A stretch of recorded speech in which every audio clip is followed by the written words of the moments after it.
On LiveWire, we've got a great show for you today. We're going to talk with two organizations, CHAT and Tower of Youth, and we're going to also talk about the Big Day of Giving, which is a citywide, countywide fundraising effort for the arts. So stay tuned for LiveWire right after this.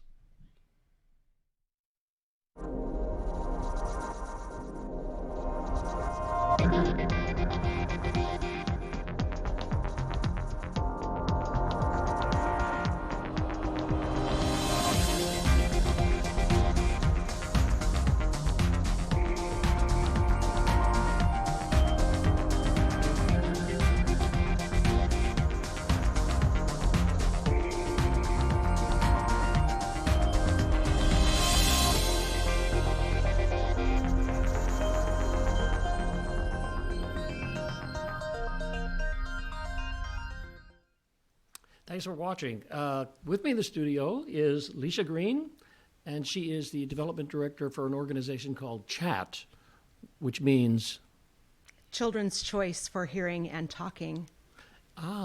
So it's a service organization for children who have hearing problems? Correct. So we're a listening and spoken language program for children with hearing loss, those who are deaf and hard of hearing, and we serve kids birth through third grade. Through third grade. Mm-hmm. Okay, wow.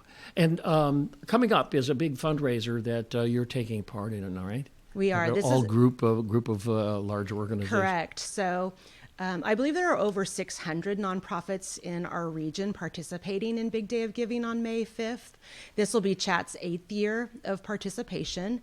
It's an important campaign for us to generate the funds necessary to sustain our program and the services that we provide. Okay, well, we're going to jump into those programs because I find them just really fascinating, and also the point of view of how children learn and become more integrated into society, and then instead of being pushed away, Right. So that's it's an important step in the right direction. Let me tell you, So tell me about the history of the organization. How was it founded, and how did you walk in the door, and all of that? Okay, so CHAT is celebrating our 25th year. The program is really at its foundation, supported by teachers of the deaf, speech-language pathologists, audiologists, and instructional aides who all support the children. It's a day program, so they're coming in daily to receive services. And then, as I mentioned, our goal is to help them learn to listen and talk with their hearing aids and cochlear implants, and ultimately achieve age-appropriate speech, language, and listening skills, and then head back to their neighborhood schools. And like probably many of your viewers, I knew nothing about CHAT. Until 18 years ago, my twins were born profoundly deaf, and we were fortunate to find the organization when the girls were very young. They started at 4 months old and then continued through the program until they mainstreamed at 4.5. At 4.5. Yes. So it's interesting you talk about cochlear implants. A lot of people don't know that it's a new form of hearing aid in a way, and it approaches it from a totally different point of view. And it seems to be something that is growing in use. It is definitely. So my girls are bilaterally implanted. The FDA has approved implantation at 12 months of age. So actually through newborn hearing screening, which is now mandatory in the state of California, all children born in the state will have a hearing screening prior to leaving. So hearing loss can be detected very early. They are then fitted with hearing aids initially, and then hopefully enrolled in a program, an early intervention program like CHAT, to help develop their communication skills. And for families who want to follow a listening and spoken language path, CHAT is the model program for that approach. Okay, I like hearing that. So tell me about exactly what happens. I noticed you have lots of folks working for you, various kinds of expertise. Correct. So our youngest children with hearing loss are supported in a Baby and Me class. Again, teachers of the deaf and speech therapists provide support services during the week. It's also a parent participation class. I will tell you from my own experience, This diagnosis often comes out of left field. Over 90% of children with hearing loss are born to hearing parents like myself and have no other hearing loss in the family. Wow. So you're really unsure of the resources that are available to you, perhaps what the future of your child or children what it's going to look like. Mm-hmm. So as much as that Baby and Me program is supporting the child with hearing loss, it's also supporting the parents. Yes, parents, and I'm sure that many parents, no, I'm not sure, but there are probably many parents who want just you to fix it, okay? And don't ask me to do anything, I'm too hurt. Right. Well, I will tell you, they soon learn that the success of their child is really going to be based on everybody playing their part. Mm-hmm. The experts at CHAT only have access to the child so many hours a day. So an important component of our program is equipping the families with the tools to make sure that that child remains in a language-rich environment in the car, on the way home, when they're at home, on the weekends. It's really important that that child continues to access sound, work on their speech and language skills, and continue on that path to age-appropriate speech, language, and listening I want to talk about money, but how do you assess success? Well, for those kids that, like mine, whose hearing loss is diagnosed at birth, really CHAT is keeping their communication development on track. Mm-hmm. We still have kids who don't find us until they're 2, 3, 4 years old. So they are coming with 2, 3, 4 years of delay in those skills. So our goal is at that point to make at least 12 months growth in their speech, language, and listening skills in an effort to get them age appropriate and back out to their neighborhood schools. And we've been at this, as I mentioned, a number of years. This is our 25th anniversary. Mm-hmm. Kids from our first class in 1996 have graduated from college. They are part of their profession of choice. And really that's what we envision, is that the educational, social, and vocational success of these kids is not limited by their hearing loss. Okay. We'll talk about funding. Let's have a look at what we call B-roll. Okay. Okay. It's just some film brought. Okay. Here we go.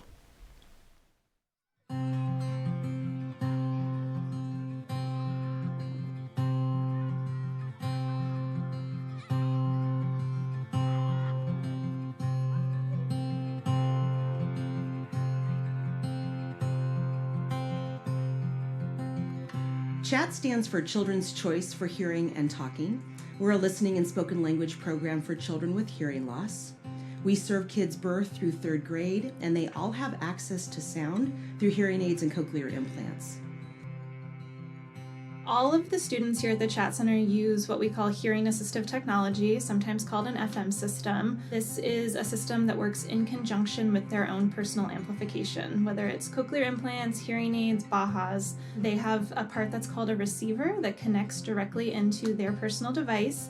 And then the teacher in their classroom wears what we call a transmitter, which is basically a microphone that sends their voice directly to the student. In our music room here at CHAT, we also have a couple of special pieces of equipment that really help not only the students who are connecting directly to the teacher, but we also have what's called a sound field speaker set up, and that allows the teacher's voice to be amplified in a really rich way throughout the entire room so that anybody who's participating in music has really good access to her voice as well.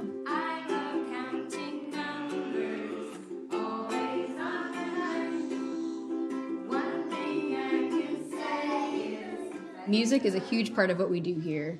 It's not just for the little kids, although that seems like, an obvious age group to use it with, but even my older kids are very inspired by music. Music is a great place for them to learn things that are actually precursors to literacy, so rhythm and timing, things like that.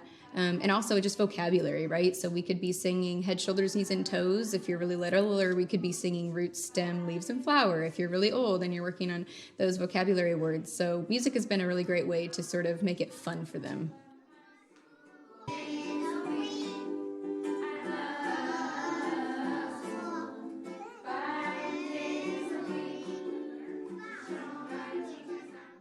talking with Lisa Green. I'll get it right. That's okay. And your organization is amazing, and it has a pretty clear message of what it does, and it serves this county or what? So CHAT has contracts with 26 different school districts and parent-infant county programs that cover 9 counties. 9 counties. Correct. Okay. So we are really the listening and spoken resource for the greater Sacramento region and Central Valley. So children are coming to us daily to receive the specialized listening and spoken language services that CHAT provides. And for families who come, that is offered at no cost to them. So that is where Big Day of Giving comes in as an important campaign, correct? Okay. So if I am going to get to a Big Day of Giving and Living, how do I do it? What day is it? When do I tune in? So do I have to call in? Well, there's actually there's lots of opportunities for you to support a nonprofit that may be near and dear to your heart, or maybe you find a new one like the Chat Center that you're intrigued by. But Big Day of Giving this year is May 5th. It's a 24-hour online campaign, and much of it is promoted through social media platforms or text, or perhaps an email. Soon you will start to see banners throughout Sacramento promoting this event, because it's hosted by the Sacramento Region Community Foundation. Yes. They've done an outstanding job collecting partners and sponsors who are dedicated to helping promote the viability and the richness of the nonprofits that serve those in our community. You said something before we started is that California has this service organization, but there are many states that don't have this service or this kind Correct. of services. So it's and that's such a shame, because considering the need and how the child can not develop and become part of society, and live with other children and go to school with other children. Right. Hearing loss is the most frequently occurring birth defect. So we are not going to eradicate hearing loss. There will always be a need for chat services, especially for those families who want to follow a listening and spoken language communication path. Okay, so we are going to have, and what is the date again? May 5th May for 5th. Big Day of Giving. Get out your checkbooks. And giving levels start at $15. So this is actually, I feel, a very accessible campaign for folks to get involved in. Yeah. And a lot of $15 donations create a huge impact Sure. for the nonprofits and you can that specify receive them. the organization that you want can. it to go to, correct? All right, well, there we go. I was looking at the television screen because I thought something came up. But what it is important in that you know that, there it is. There came up. What is this? You can... that's one of our speech therapists, Lisa, providing daily individualized speech therapy to one of our current students. Okay. And that's the toddler class, and the teacher, who's amazing, is Leah. And that little one there has learned to sync her FM, which the audiologist spoke about, to her devices. And it just goes to show you how excited the kids get when they learn to take responsibility for their devices, and the power that comes from being able to hear and communicate with others. That's great. We got here. Yeah, so we are very fortunate to have 2 audiologists on staff. We are able to troubleshoot the different devices during the day. We also have a sound booth. It's important for the children to be able to report what they can hear or when they're having a problem. So there he was doing some play audiometry with the audiologist. And, hearing loss knows no boundaries. It's a very diverse group of kids and families that are there, all supporting one another as their child navigates this hearing journey. That's great. Lisa Green, thanks so much for coming to talk to me on LiveWire about your organization. Thank you for having me. And I will see you at the big day of giving. I look forward to it. Okay. We're going to take a short pause for the cause right now, and we'll be back in just a couple of minutes, but right after these important messages.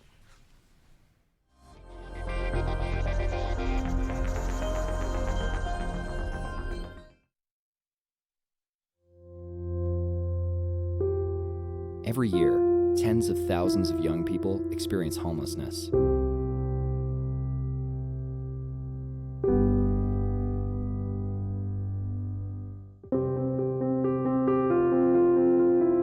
If you or someone you know needs help, 1-800-RUNAWAY can provide support and connect you to the right resources.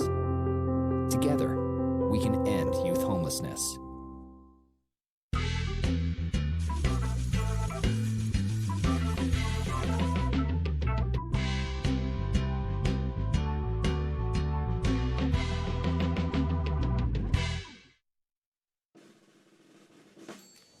So there you are. It's flu season, and you're over 65 like me. You might be forgetting something serious. Your annual flu shot. The flu can be life-threatening, especially if you have chronic conditions like diabetes and heart disease, which can worsen with the flu. The immune system weakens with age. Ask about a flu vaccine option made specifically for us. Visit ncoa.org/flu to learn more and talk to your doctor about vaccine options for people 65 and older.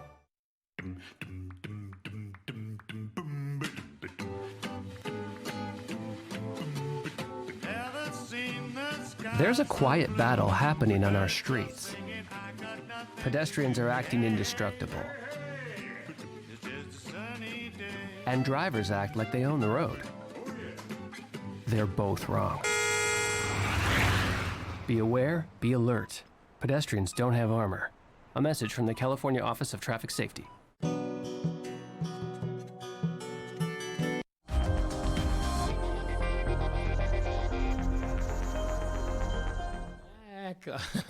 With LiveWire and Maria Hernandez, who's the CEO of Tower of Youth. Correct. That's right. Tower of Youth has been around for 20 Plus years. 20 plus years. Wow. And it's a service organization that does what? Service organization that provides education and training for youth 16 to 24 in media arts, focusing on filmmaking, broadcasting, and journalism. And not talk showism. That could be included too. Okay. We've got some in training. Yeah, sitting and talking. I don't know, but it's very interesting too because kids, they make their own films and they do, and write them and produce them. They do from the beginning to the end.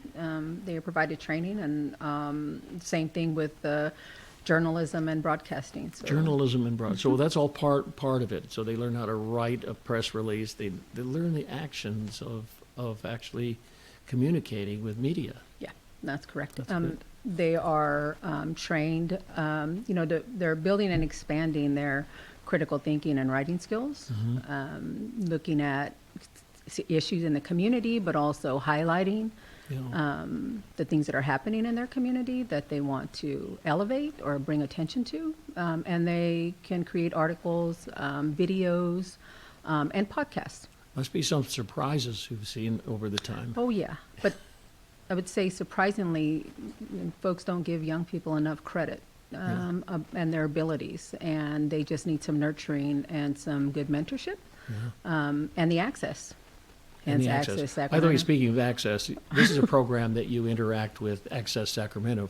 This is correct, yes. In partnership with Access Sacramento, Access Local TV, the neighborhood news correspondent, youth reporters, was developed by Access Sacramento over 10 years ago with the idea of having community news by community members. And we've had the youth program now for over 10 years, going into 11th year. Of young people throughout Sacramento County. Yeah, yes, right. And, the directors and the board of directors of Access Sacramento have been really forward-thinking, and I think I'm from Los Angeles originally, and it never occurred to Access programmers down there to to do this kind of thing and work in, I think it may have changed. I haven't been to LA in a million years, but but it's fascinating. So we have brought since we're talking about filmmaking and video, why don't we have a look at a video on the programs? Okay, Sure, here we sounds go.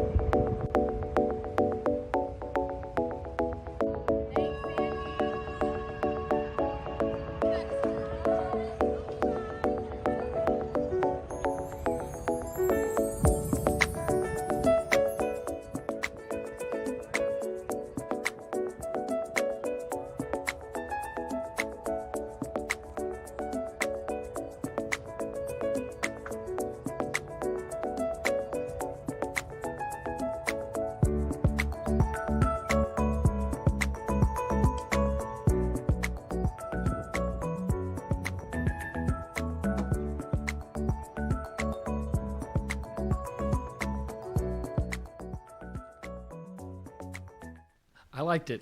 I really liked, the creativity and the signs and all of that too. I think it's a kind of a wonderful thing to see how people really want to take part in expressing themselves in public, to the public, and also to leadership.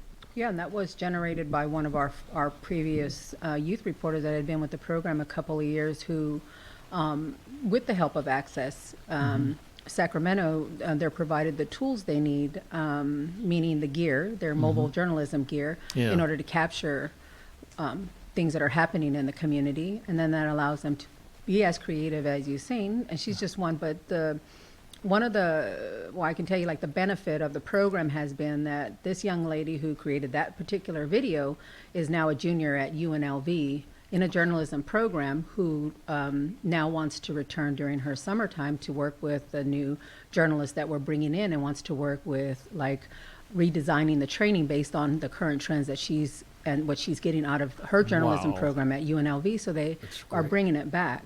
That's great. That's great. And I think it's amazing. And I've see a 12-year-old stand up really strong and give a presentation about something happening in the neighborhood is really uplifting. So let's have some slides. We have some slides. I think we can look at that. Maybe you could narrate them. Okay. Sounds good. We'll keep on the microphone. Yes, that was a part of her slide. I believe that was the Sunrise Move, might have been out at the state capitol.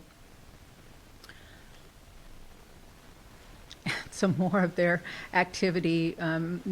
We're very fortunate, we think, that we're at the state capitol where there's always something happening at the capitol that can be covered. It's California. That's California. And so we don't have to go too far. And a lot of times they're covering community events like this where they're either handing out food distribution or water distribution, and then also various other programs in the community that are offering technology to young people that wouldn't necessarily have access, and they cover those kind of stories. And then being obviously at our state capitol, being able to do work, being able to kind of see the process as it happens, and having access. And having a media pass is important. Yes. Having that access is important, and the what we like to think is the earlier the kind of the influence, the mentorship, and the more opportunities it brings. And we have a number of young people who wanted to try journalism, really didn't know if that was something they wanted to do, and then ended up recently, one of our high school graduates wanted to study journalism, and she ended up at Arizona State in the Cronkite School there, wanting to learn more. It's nice to see them when they want to go on with it, with what they're doing, and then become programmers or become independent filmmakers. It's fascinating. So Maria, are you how you walked into this organization? Someone found you? Yes. Yeah, he found me. Who Dr. was it? Bronston, William Bronston. William Bronston. Those who know him from around town for many years. Yes. Actually found me at a Big Day of Giving event, maybe one of their first, early on, maybe over 5 years ago, we connected. And I was working at a similar organization that did videography, digital storytelling, and Bill has been on a mission for the last 20 plus years putting on film festivals, and he wanted to retire and asked if I'd be willing to kind of take the reins. And here I am, you did it. so many years later. And then he's had a partnership with Access Sacramento for many years. So the opportunity to continue with Access and Access Local TV with the youth reporters kind of just fits, and it makes it right. So we're real excited about continuing our partnership. So Tower of Youth. Tower of Youth. And you are going to be available to receive funds on the big day of giving, correct? I will too. Yes, No, I mean, I am. Yes, you, I am meaning too. you, Madam Tower yes, of Youth. I am too. And one of the projects that we are focusing fundraising efforts is our youth reporters. The expansion of our youth journalism program is important. In light of the current conditions in our communities, the need is there, and there's so many stories to be told. But there's a lot of opportunities for our young people to be mentored and to work with various organizations and businesses here in the area. A lot of it is exposure to and building a pipeline for them for employment also and mentorship. And that's what Tower of Youth is working on this year, focusing our efforts in building up our youth reporters. So building up the youth reporters, and the program is accessible to if my son or daughter wants to be part of it, I could. 16 to 24-year-olds. 16 to- Typically, they're junior, seniors. Could be sophomore too at 16, and early college level are eligible. They live in Sacramento County. We're here. Okay, We'll find a space for them. We don't like to turn anyone away. great. Thank you so much for Tower of Youth. And thank you for coming on the program. Thank you. Thank you for having me. All right. Great. Okay. That's it for this day. We will also have some people for you to meet next week. It seems like a year away. And it'll be about this upcoming fundraiser called the wonderful, what's it called? Tower of Youth. No, it's called the Big Day of Giving. We'll be back at you next week. Thanks for tuning in.